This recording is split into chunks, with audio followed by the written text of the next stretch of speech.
こんにちは、すみやです。今日はスマート望遠鏡の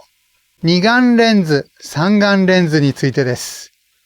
シースター S50 はね、望遠レンズだけのスマート望遠鏡なんですが、ドワーフ3は広角レンズと望遠レンズの2つのレンズを持つスマート望遠鏡ですね。そしてシースター S30 も二眼レンズを搭載すると公表されています。もともと望遠鏡っていうのはね、二眼ですよね。焦点距離の長い望遠鏡で小さい天体を探すのはかなり難しかったので、やはりね、ここにファインダーっていうものがあって、広角で天体を入れて、そして追い込んでいくという作業が必要でしたね。最近はね、自動導入、自動追尾、あるいはプレートソルビングで望遠レンズだけで十分天体を探せるんですけれども、追尾精度を高めるためにガイド鏡っていうのを使ったりもしていますよね。ASI2600MC デュオのようにね、カメラの中に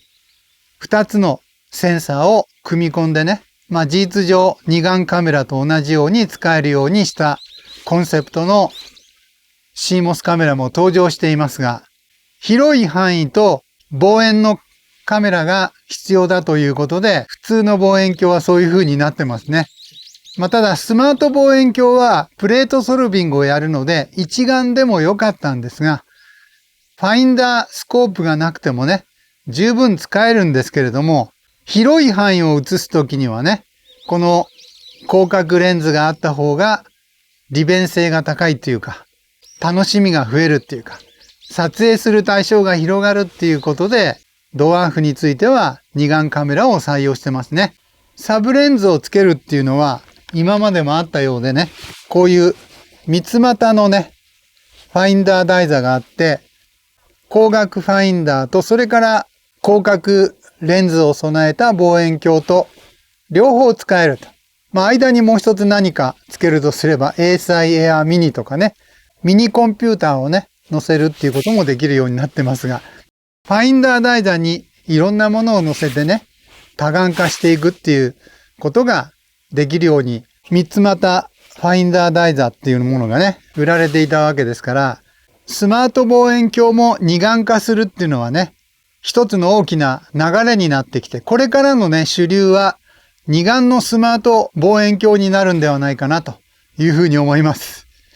考えてみるとね、スマートフォンもすでに二眼カメラ、三眼カメラのスマート望遠鏡がどんどん広がってきてますよね。これは Google Pixel 9 Pro XL ですけれども、これは三眼カメラです。広角と超広角と望遠。スマートフォンにはすでに3つのカメラが搭載されているわけですから、スマート望遠鏡に3つのレンズ、3つのカメラが搭載されてもね、不思議はないわけですね。将来的にはね、超望遠のカメラと望遠カメラと広角カメラの3つを備えたね、スマート望遠鏡が出てくるような感じがしますね。もっと言えばね、超広角、広角、望遠、超望遠、4つのね、レンズを持ったスマート望遠鏡がそのうちひょっとしたら出てくるかもしれません。口径の大きなね、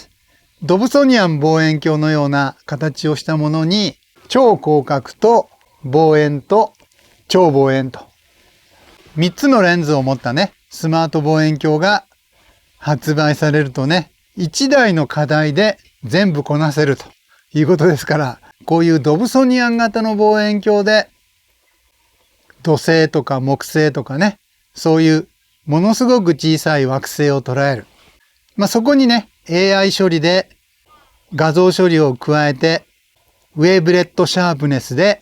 土星とか木星がものすごく綺麗に見えるという風なね、望遠鏡がひょっとしたら出てくるんじゃないかなと。そんなスマート望遠鏡が数年先にはね、登場するような気がしてます。今まではね、いろんなパーツを組み合わせて望遠鏡のシステムを組み上げるっていう形をとっていたんですけれども、知識や技術がないとね、使いこなせないっていう望遠鏡はもうごく一部の人にはまだ需要があるかもしれませんが、ほとんどのね、天体観測を純粋に楽しみたいというふうな人には、基本的にスマート望遠鏡の中から選ぶという時代がやってくるような感じがしますね。カメラで撮った画像処理をするためにパソコンに取り込んでね、編集作業をするとか、そういうことが行われていたんですが、もはやね、スマートフォンのカメラだけで撮影して、それでスマートフォンの中で画像処理をする。消しゴムマジックとかね、一緒に映る機能とかね、画像を動かしたりとかね、いろいろできるわけでしょ。コントラスト変えたりとか、色合い変えたりとかね、トリミングしたりとか。全部ね、今までは一眼レフカメラで撮った、あるいはミラーレス一眼レフカメラで撮ったものを後でね、パソコンで処理するっていう風なね、そういうことが行われていたんですが、そういうものはね、もうスマートフォンのアプリの中でね、簡単にできる時代ですから、そういうことがね、スマート望遠鏡にもやってくるような感じがしてます。望遠鏡のスマート化っていうのはそういうことではないかなと。その流れの中で二眼カメラ、三眼カメラ、ひょっとしたら四眼カメラを搭載したスマート望遠鏡が将来的には出てくるんではないかなというふうな感じがしています。もうスマート望遠鏡は二眼カメラは当たり前。ね。天の川撮れて当たり前。いわゆる成形写真撮れて当たり前。成形写真と天体写真を一台で楽しめる。そういうコンセプトが二眼レンズを備えたね、スマート望遠鏡のコンセプトにドワーフ3で実現してるわけですから、C スター S30 でもね、試してみたいですよね。しかも軽量ですから。CMOS センサーもどんどんね、進化しているので、その CMOS センサーの高解像度化、あるいは高感度化がどんどんこれからも進んでいくでしょうから、そうなってくるとね、さらに小型軽量で広角、超望遠、望遠、この3つを備えたね、三眼のスマート望遠鏡が将来は主流になっていく可能性があるんではないかなというふうに思いました。それからフレーミング機能、モザイク機能がね、すでに C スターでも実現してるわけですから、そういうね、小さいセンサーでも非常に広い範囲を取れる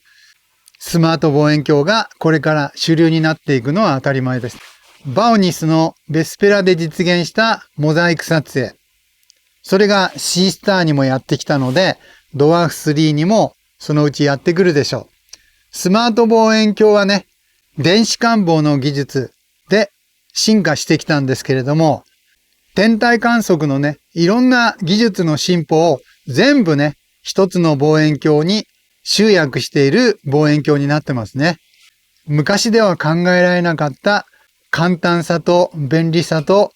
綺麗な天体を見ることができるような時代になったんじゃないかなと思います。天体観測はね、